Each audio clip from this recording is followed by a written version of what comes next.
नमस्कार, opportunity coaching classes में आपका स्वागत है।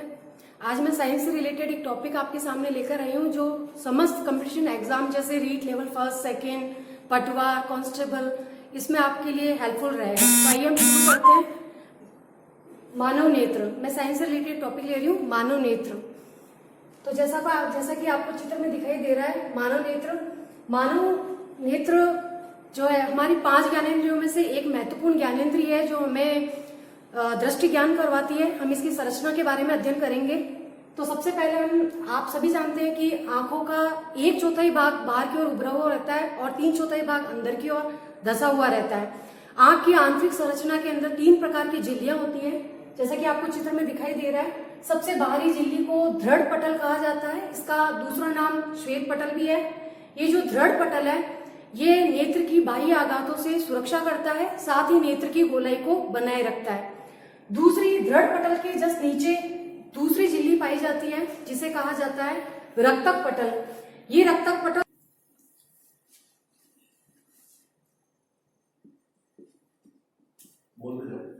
नेत्र की बाह्य आघातों से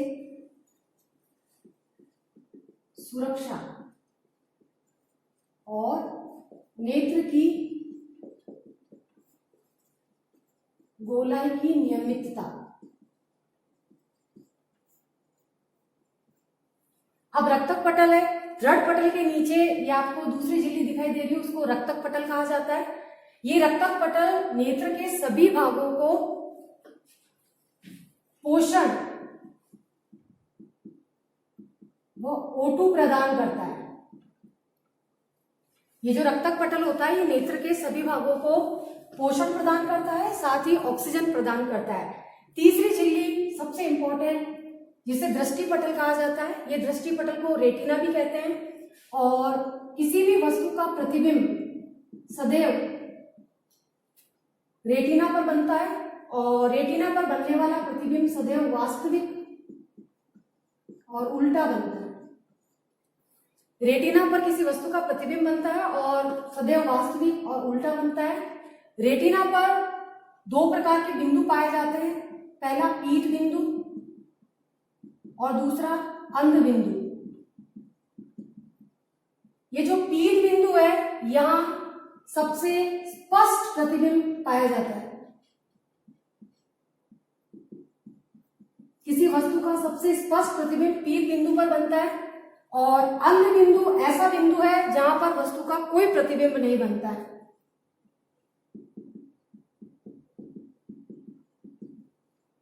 ये कमीशन एग्जाम में पूछ लिया जाता है कि नेत्र के किस भाग पर वस्तु का सबसे स्पष्ट प्रतिबिंब बनता है, तो वो पीत बिंदु है। और रेटिना के किस भाग पे कोई प्रतिबिंब नहीं बनता है, तो वो अंध बिंदु है। और प्रतिबिंब बनता किस पर है? रेटिना पर बनता है और सदैव वास्तविक और उल्टा बनता है। रेटिना से कुछ द्रव तंत्रिकाएं जुड़ी रहती हैं। ये द्रव तंत्रिकाएं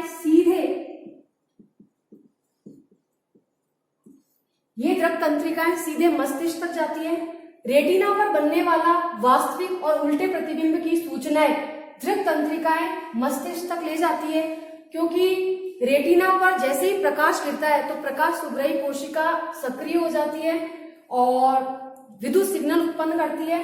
ये विद्युत सिग्नलों को दृक तंत्रिकाएं मस्तिष्क तक ले जाती है और मस्तिष्क उस वास्तविक और उल्टे प्रतिबिंब को सीधा करके बताता है। फिर आते हैं, ये तीनों झिल्लियां कंप्लीट होती है। दृढ़ सबसे बाहरी दृढ़ पटल, रक्तक पटल और रेटिना। दृढ़ पटल का बीच वाला हिस्सा, ये जो रेड कलर का आपको दिखाई दे रहा है, ये उभरा हुआ हिस्सा, इसको कॉर्निया कहा जाता है। और कई कमीशन एग्जाम में पूछा जाता है कि नेत्र दान करते हुए नेत्र का कौन सा हिस्सा दान किया जाता है, तो ये कॉर्निया होता है। ये पारदर्शी झिल्ली होती है और सबसे पहले जो प्रकाश होता है कॉर्निया में ही प्रवेश करता है। तो सबसे ये जो पारदर्शी झिल्ली है कॉर्निया है। कॉर्निया के बाद में आइरिस या परितारिका है। जैसे मैं चित्र से आपको समझा देती हूँ, ये हमारी नेत्र है और नेत्र में जो ये वाला भाग होता है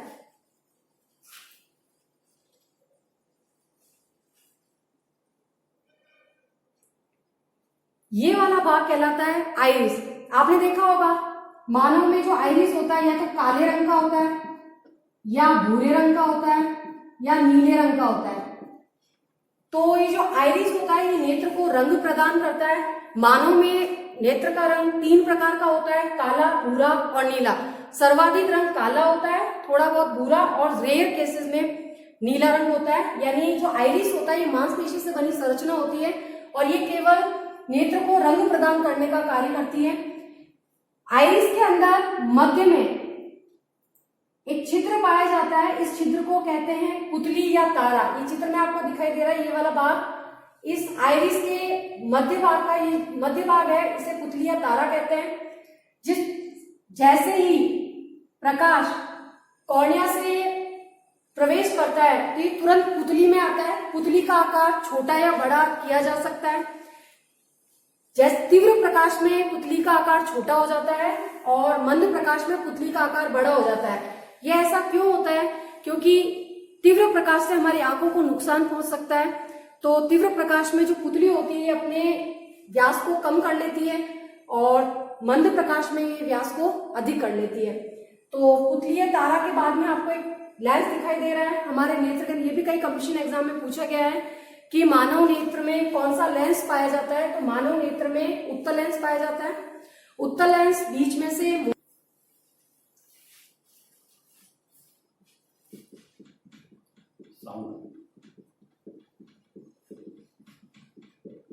आइरिस नेत्र को रंग प्रदान करती है।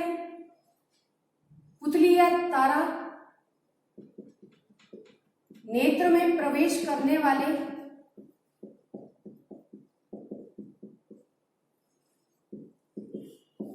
प्रकाश को नियंत्रित करता है।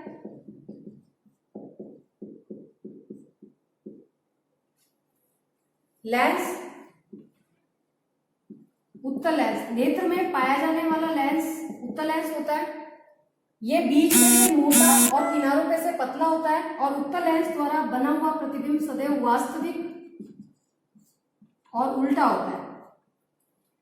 नेत्र के बाद ये पूरा जो स्थान दिखाई दे रहा है इसे काचा, इसमें एक द्रव भरा रहता है जिसे काचाभ द्रव्य कहा जाता है।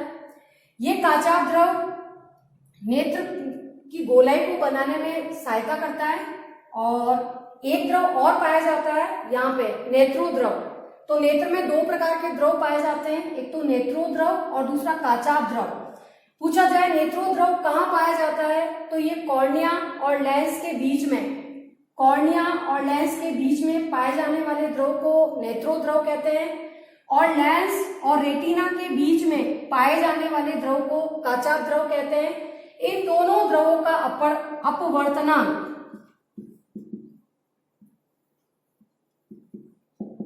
1.337 होता है और ये दोनों द्रव नेत्र की गोलाई बनाने में सहायता करते हैं और नेत्र को गीला भी बनाए रखते हैं। ये अब मैं आपको बताती हूँ कि नेत्र कार्य कैसे करता है।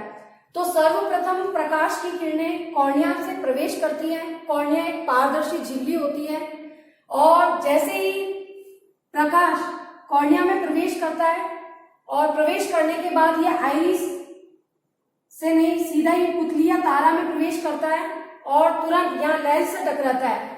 लेंस से टकराने के बाद ये जो लेंस होता है उत्तल लेंस, ये सारी किरणों को क्या करता है, एक ही बिंदु पर फोकसित कर लेता है और जहां सारी किरणें आपस में आकर मिलती है वही वस्तु का प्रतिबिंब बनता है।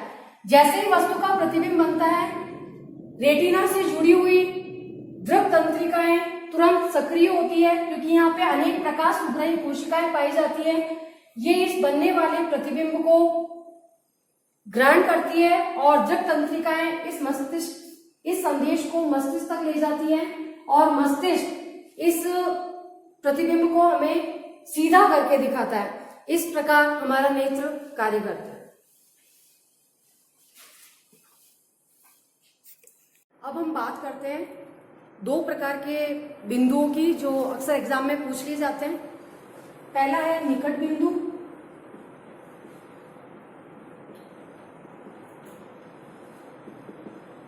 और दूसरा है दूर बिंदु।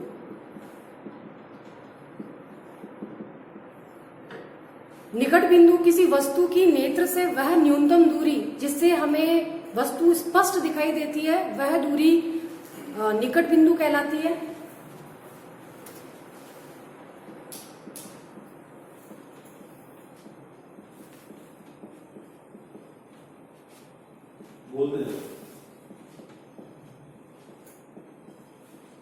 किसी वस्तु की नेत्र से निकटतम दूरी निकट बिंदु कहलाती है और इसका मान 25 सेंटीमीटर होता है। यानी अगर आपसे पूछा जाए कि नेत्र के लिए निकटतम बिंदु कितना होता है, यानी किसी वस्तु को हम कितना नेत्र के पास रखें ताकि हम उसे इजी वे में पढ़ सके या हमें इजी वे में दिखाई दे सके, तो वो 25 सेंटीमीटर होता है। यानी किसी वस्तु का हमारी नेत्र से 25 सेंटीमीटर अगर वो पास होगी तभी हम उसको आसानी से पढ़ सकते हैं या देख सकते हैं। तो नेत्र का निकटतम बिंदु 25 सेंटीमीटर होता है। इसी प्रकार दूर बिंदु वस्तु की नेत्र से अधिकतम दूरी, वस्तु की नेत्र से अधिकतम दूरी को दूर बिंदु कहा जाता है और ये इसका मान होता है अनंत। एक स्वस्थ आंखों के लिए, जिस आंख में कोई दोष नहीं होता उसे स्वस्थ आंख कहा जाता है। एक स्वस्थ आंख के लिए ये दूर बिंदु अनंत होता है। अब पूछा जाता है दृष्टि परास, विजुअल रेंज 25 सेंटीमीटर से अनंत तक के बीच की दूरी को दृष्टि परास कहा जाता है। एक स्वस्थ आंखें 25 सेंटीमीटर से लेके अनंत तक आसानी से देख सकती है और इसी के बीच की परास को क्या नाम से जाना जाता है? दृष्टि परास।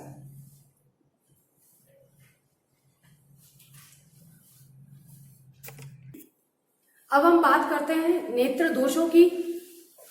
नेत्र से संबंधित कई प्रकार के दोष होते हैं और उनका निवारण और उपचार, ये तीनों इसके अंतर्गत पढ़ाए जाएंगे। नेत्र को किसी वस्तु को देखने में आई उत्पन्न बाधा को ही नेत्र दोष कहा जाता है। ये नेत्र दोष कई प्रकार का होता है। पहला है निकट दृष्टि दोष,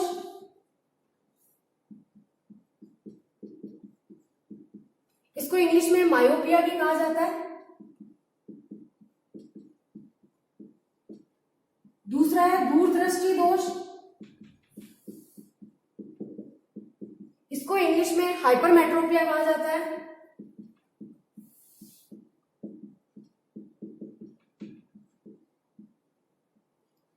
तीसरा है जरा दृष्टि दोष,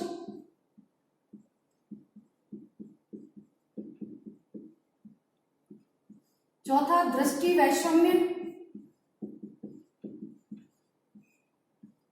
पांचवा मोतियाबिंद।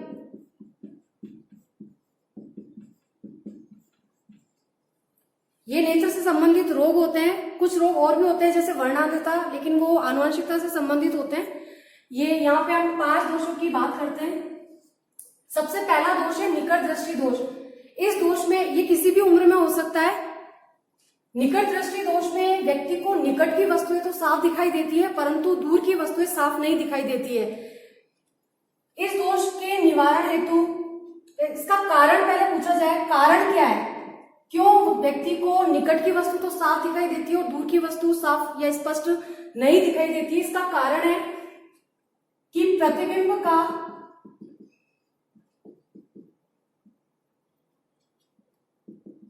रेटिना से पूर्व ही बन जाना।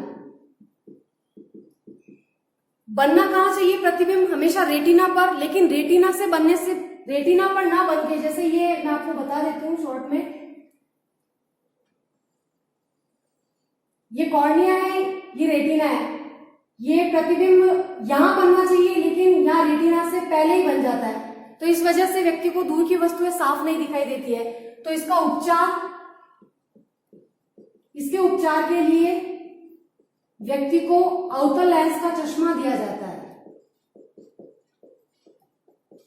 इसके उपचार के लिए व्यक्ति को अवतल लेंस का चश्मा दिया जाता है। अवतल लेंस क्या करता है? वापस इस रेटिना से पहले बनने वाले प्रतिबिंब को वापस रेटिना पर बना देता है, जिससे व्यक्ति को दूर की वस्तु स्पष्ट दिखाई देने लगती है।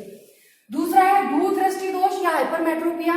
इसमें व्यक्ति को दूर की वस्तुएं तो साफ दिखाई देती है परंतु पास की वस्तुएं साफ नहीं दिखाई देती है। इसका कारण है प्रतिबिंब का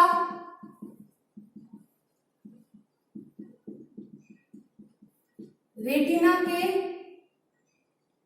बाद बनना। जैसे ये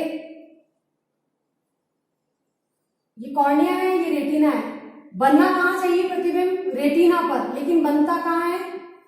रेटिना के बाद बनता है।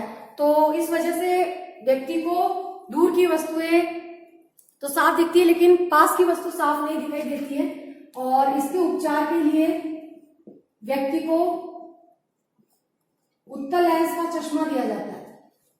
उत्तल लेंस क्या करता है? ये वापस रेटिना के बाद बनने वाले प्रतिबिंब को वापस रेटिना पर स्थापित कर देता है और इससे व्यक्ति को आसानी से निकट की वस्तुएं दिखाई दे जाती है। तीसरा दोष आता है जरा दृष्टि दोष। जरा का मतलब होता है बुढ़ापा।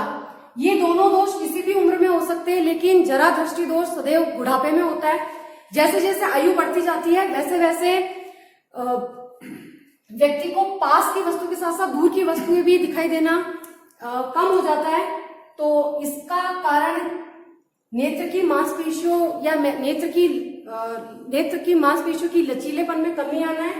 और इसके उपचार के लिए द्विफोकसी लेंस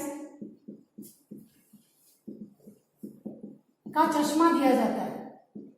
कैसा होता है द्विफोकसी लेंस का चश्मा? नीचे होता है उत्तल लेंस और ऊपर होता है अवतल लेंस, यानी दोनों लेंसों को एक ही चश्मे में डालकर बना दिया जाता है। वो द्विफोकसी लेंस वाला चश्मा कहलाता है। इसमें व्यक्ति को दूर और पास दोनों स्थित वस्तुएं आसानी से दिखाई देगी। फिर नेक्स्ट दोष है दृष्टि वैषम्य। इस दोष में व्यक्ति को अगर अलग अलग ऊर्ध्वाधर और अलग अलग क्षैतिज लाइनें दिखाई जाए तो वो इजी वे में पहचान जाता है, लेकिन अगर एक साथ ऊर्ध्वाधर और क्षैतिज लाइनें यानी खड़ी या आड़ी लाइनें एक साथ उसे दिखाई जाए तो वो उसके अंदर विभेद नहीं कर पाता, उसे पता नहीं चल पाता है कि कौन सी खड़ी है और कौन सी आड़ी है। तो इसके उपचार के लिए बेलनाकार लेंस का चश्मा दिया जाता है।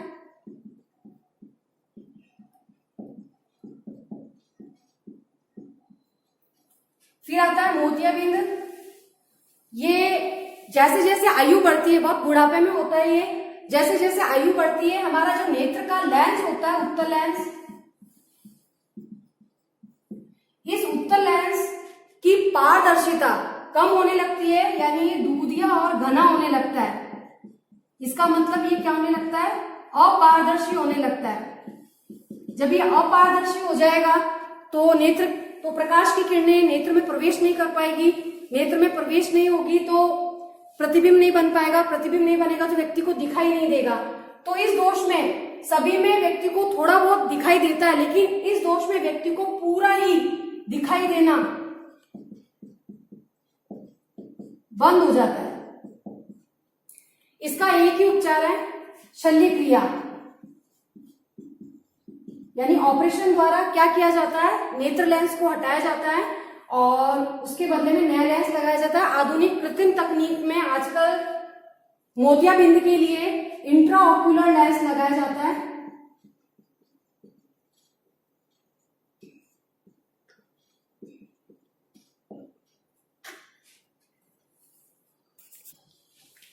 अब नेत्र से रिलेटेड जो लेंस यूज में लिए जाते हैं और लेंस से रिलेटेड एक और शक्ति के बारे में पूछा जाता है, लेंस शक्ति, ये भी मैं इसी में बता दी जाती हूँ।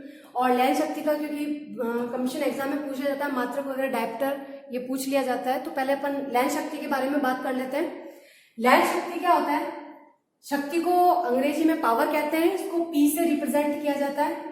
एक फॉर्मूला बनता है P बराबर 1/f। यहाँ पे P लेंस शक्ति को दर्शाता है और जो ये स्मॉल f छोटा f है ये फोकस दूरी को दर्शाता है। अब हम लेंस शक्ति की परिभाषा इसी से ही बनाएंगे कि फोकस दूरी के व्युत्क्रम को लेंस की शक्ति कहा जाता है।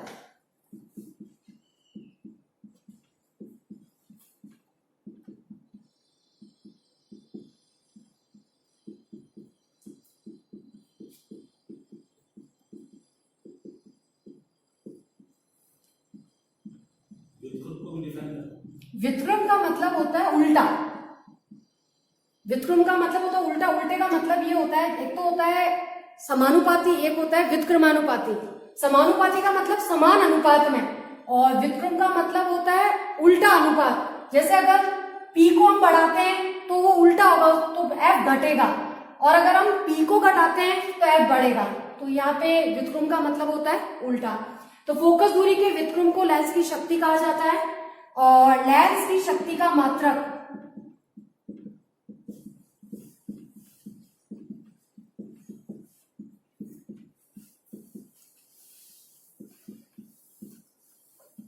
डायप्टर होता है। ये कई कमीशन एग्जाम में पूछा गया है कि लेंस की शक्ति का मात्रक क्या होता है। लेंस की शक्ति का मात्रक डायप्टर होता है, और यहाँ पे जो ये फोकस दूरी होगी ये हमेशा मीटर में होती है। फोकस दूरी हमेशा मीटर में होगी।